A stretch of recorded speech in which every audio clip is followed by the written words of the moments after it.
د هند دفاع وزیر وایي خوښ یو چې پاکستان کې زموږ لګېدلي توغندي زیان نه درلود.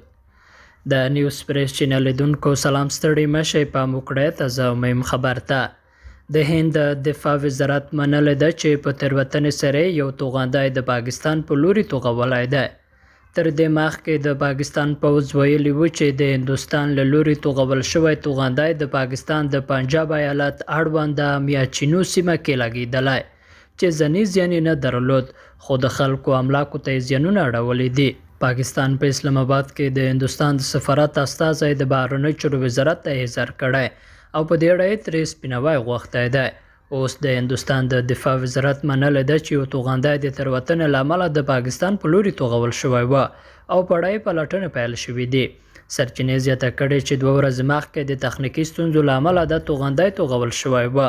د هندوستان د دفاع وزارت پر دې پیښې د اندېښنې څرګندونه کړې، خو بیا یې پر دې خوښي څرګنده کړې چې ځینې زیان یې نه درلود. لیدونکو له ملتیا مننه، ښې چارې.